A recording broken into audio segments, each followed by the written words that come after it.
Well, Sharon, thank you so much for joining me today, and I'm looking forward to hearing all your shares. I always think of you as somebody who is a specialist as a music therapist with older adults and the voice, so I'm looking forward to your highlights today. Oh, thanks for having me, Joanne. I'm excited to be here.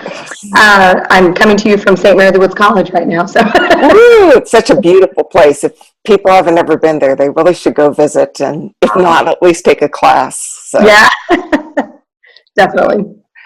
so I'll be real honest. Back in the dark ages when I went through school, there was no discussion about doing vocal warm-ups in sessions or with older adults. But as one who's past 50, I'm probably more aware of the need for it. So I would love to hear some of your thoughts and insights. Okay. Yeah, you're right. I don't think voice was really a huge focus, even in my education and training. I mean, other than I took voice lessons, I was a primary voice student, and I did that all the way through grad school.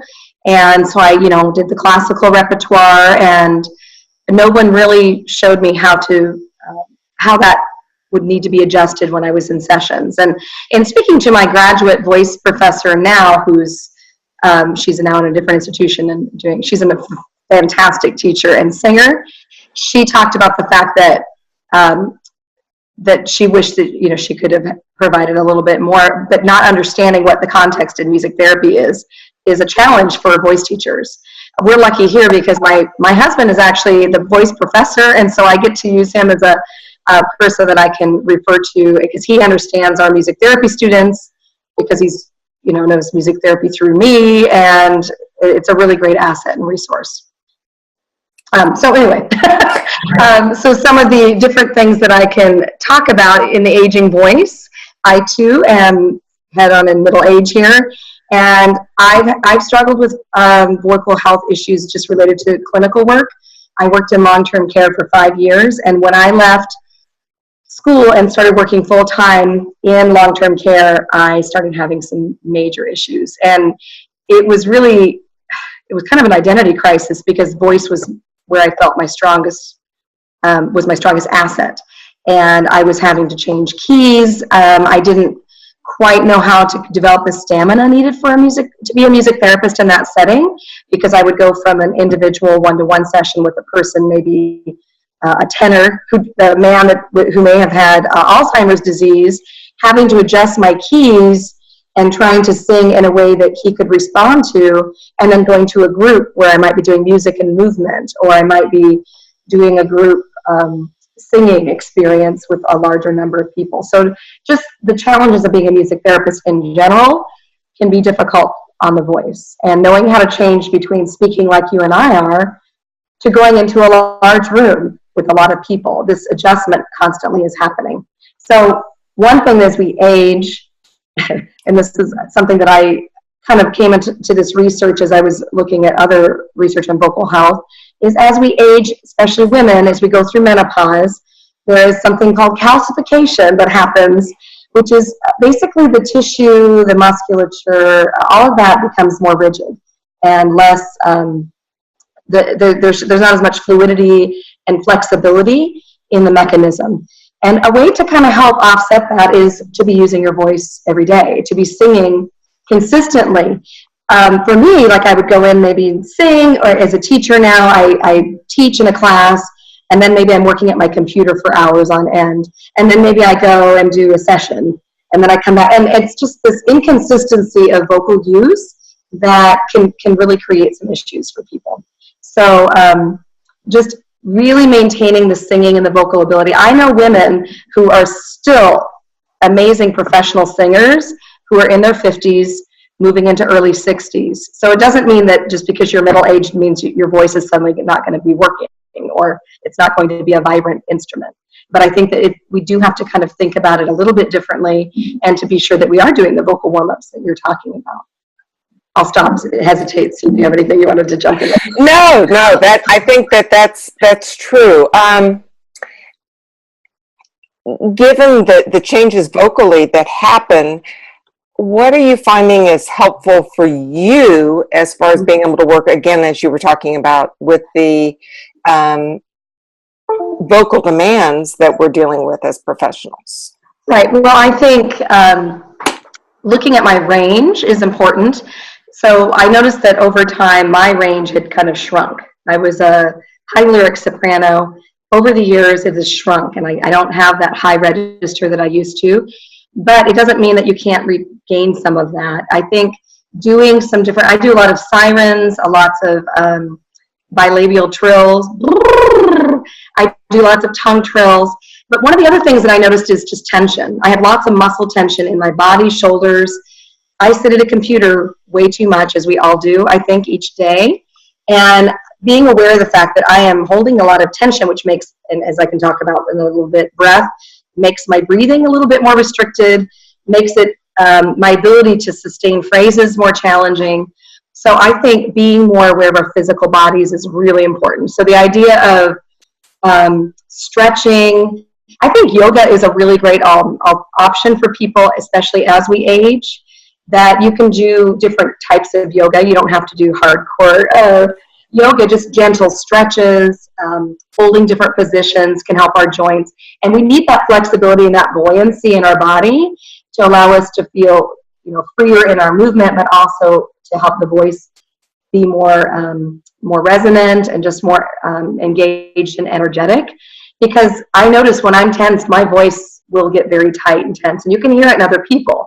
If they're emotionally upset, or if there's something going on, or they're stressed, or they're in a hurry, you hear it in the voice. So as a music therapist, especially, we need to be able to just relax and always, it's like we have to always be in this wonderful, present, engaged space that is inviting and open, when sometimes we don't feel that way. One way that I kind of help with that, other than stretching and doing some of the stretches I do is to engage the voice with the stretching. So I might, breathing in and stretching up, and then letting out a ooh, like a nice stretch with a vocalization on the exhale can be a wonderful way to kind of start to free up. And I can feel tension when I do that. If I do this, it's kind of rigid and it's not coming out right, I'm like, ooh, I've got to loosen up more. So sometimes I might work with the shoulders, those typical shoulder rubs and things. But one of the best ones I love, can you see me? Yes. Is often I stand when I do this, but I'll stay seated for this, is to let one arm come down on the side, let the other one come over, and allow the other arm to hang down freely, and open up the chest and look up at the ceiling underneath the arm in between, and allow that breathing to just be normal. And as you exhale, see if you can relax that other arm hanging down a little bit more and stretch it even more. And then coming up and doing the other side, that opens up the chest and relaxes the whole torso. And it can feel a little uncomfortable if you're tight. So you just kind of are gentle with it. You don't force it or hold it too long. But those kinds of stretches can really open the chest, and that helps me loosen up and feel more engaged. And so other than the physical body, there's lots of different vocal things that you can do. But when I just start out, I just humming is probably the best way to get started. Even when I get up in the morning or I'm showering, our whole family's pretty musical, so we're always singing. And my daughter is always singing when she's getting ready in the morning.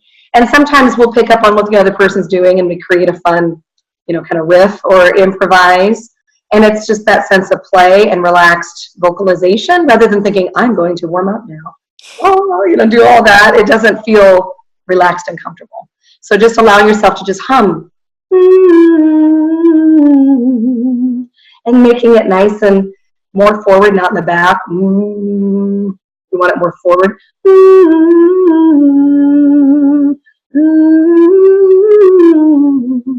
And that gives you a good sense of how free the voice already is, but the morning is always tough, so humming is how I start. And the shower is a great place to do that. Nice warm steam and doing some humming in that way. Fabulous. So how do you bring all that into work with either individuals or groups? Because, sometimes the older population just sort of looks at me funny, and they sort of, their attitude towards me is just humor the crazy lady. Oh, yeah. But how do you bring that into your work? I think I use a lot of humor. Breath is really important. Breath is something else that all of our older adults need to be working with.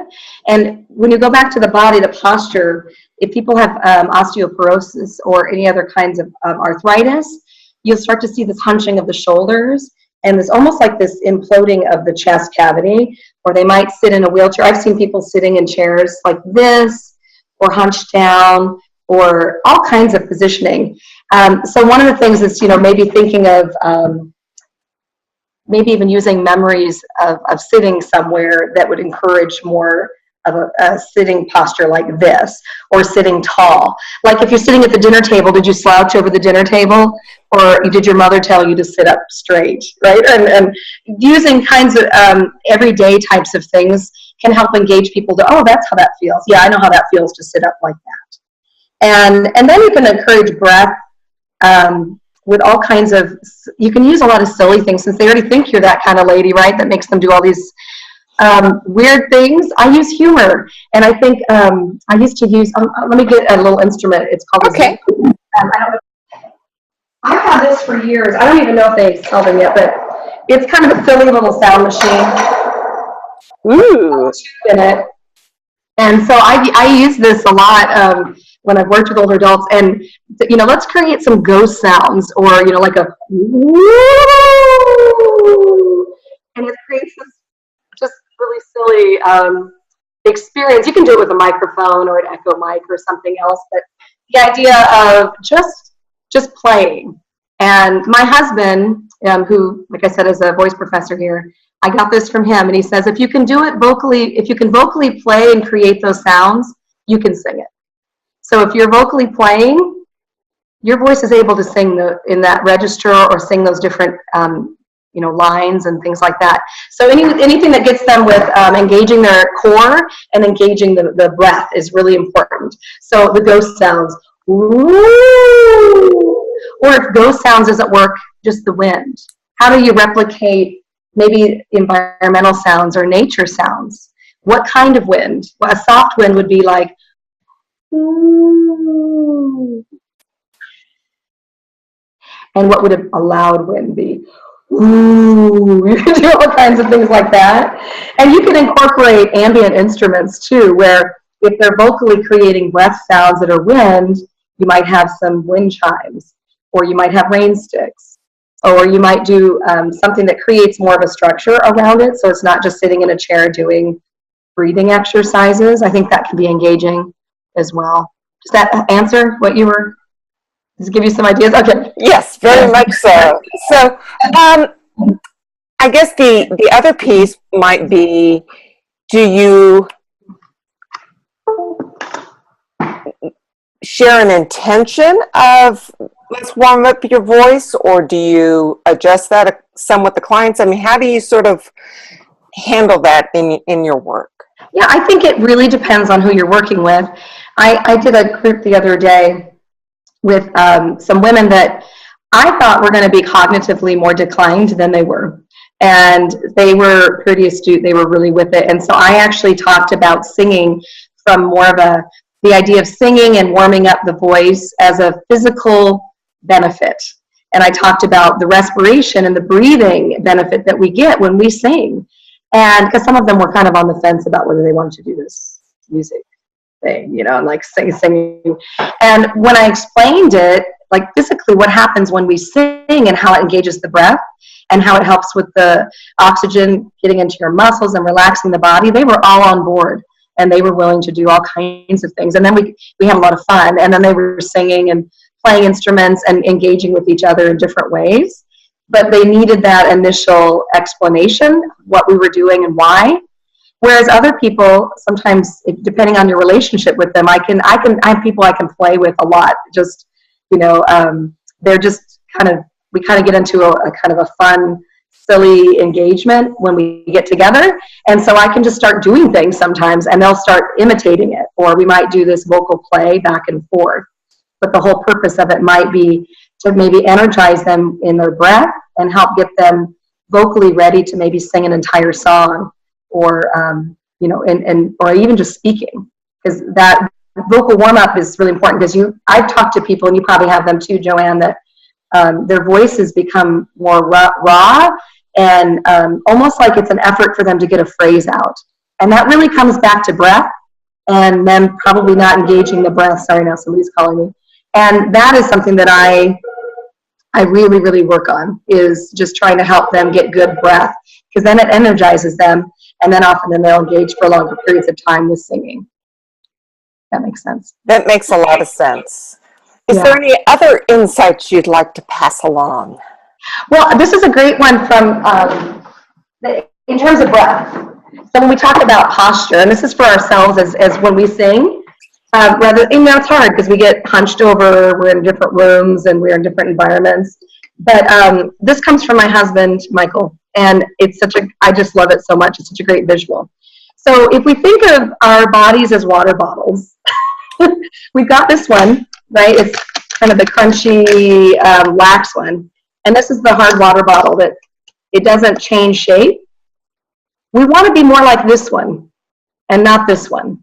Because this one, if you take a breath in, which we'll say is the water, and you're pouring the water in, as the breath goes up, it gets this nice big, full feel. The body's like this. As the water's poured out, what happens to the bottle? It can do that. If you're using this, put the water in, you're still holding the space. As the water pours out, you're still holding the space. And I think that is such a great thing to think about, because for me, breath is a big challenge, and I think it is for music therapists who begin to focus on other things. And when we work with older adults, if they can contain and hold that space in their body, and that's musculature too, by the way. I was just practicing holding this, and my back started to, like my muscles started to cramp up, and I thought, oh man, what is happening? But it's because they're underused, and I'm not using them in that way. And it doesn't mean you have to only sing like this. There is a way to play the guitar and engage while you're conscious of the fact that you're holding that space for the breath. I think that's a really important key element, is how we use our breath in music therapy and how our clients are using the breath, because the breath is supporting the sound. But in terms of other vocalises and those things, I just do little short ones like, ooh. I start on an ooh or an e. The brighter vowels help focus the sound rather than ah. If we're not warmed up and the vocal folds aren't coming together quite in the way that they should in an efficient way, it's not going to be very helpful to warm it up. You're just kind of actually creating probably more problems. So I think oohs, e's, or a brighter vowel, and then doing those like 5-finger patterns. And as you get a little more warmed up, you might do the oh. And you can do the siren. And a way you can get clients to do that is, what does a fire truck sound like when it comes by? Let's try that. As it comes by and disappears down the road. And that can kind of get them into a little bit more of a headspace, head voice, and help them access a little bit bigger range. And then the final thing that I would say is, when I'm warming up, if things aren't locking in really well, sometimes I just, I hum, or I do on a melody of a song. So if I'm going to sing When You Wore a Tulip, I might do and go through the song, and then I might go then back, when you wore a tulip, a sweet yellow tulip, and I'll find that the placement is just right. And the breath is working, because you can't keep that going if the breath stops. But for people who cannot do that, I know there's some people who get frustrated, they can't do that, just hum it. And thinking of that image of the breath is moving the whole time. That's a great image of breath moving, and then humming through the song, and then going back and singing it. And you can do that with clients as well, and the people that we work with. And then it feels more free, and it loosens up the space and gets everything placed in a good place to sing. Fabulous, fabulous tips. Thank you. I'm also thinking too, for some of the folks that I've worked with, I found that kazoos work really well for when they can't do the buzz. The buzz. Yeah, absolutely. A kazoo choir. That's a great thing to do. And I'm trying to think, Oh, another one could be if people struggle with pursing lips or doing things, blowing bubbles. You can sing I'm Forever Blowing Bubbles and have people blow the bubbles. And it actually is going to work a lot of the same musculature that you need when you're singing or when you're speaking and having to use the articulators like the tongue, teeth, and lips. And it encourages breath by blowing a bubble. So that's a nice exercise. Or blowing on a pinwheel. Those are nice ways to do it. And then they have those other fun toys. Have you seen where they've got the little, it's almost like you blow into a tube and you have to keep the ball spinning? Yes. I can't remember what those are called, but it's kind of like a party thing. But that's another fun one, just to get people warmed up. I've never tried the old-fashioned little water bird whistle, but you got me thinking about that. I got to go see if I can find one. Yeah, whistles, any kind of, or train whistle, or any of the whistles. Yeah, or those little penny whistles, or the ones that slide, little slide things, slide whistles. Yeah, you could have people do warm-ups, but in the context of creating sound effects. And that would maybe engage them a little bit in a different way, even though it's still play, it's still playful. And I think that we don't have enough play in our lives anyway. So the more we can do that, I think the more people will relax and enjoy the community of singing together as well. Well, thank you so much for sharing all these wonderful ideas. You're welcome. And you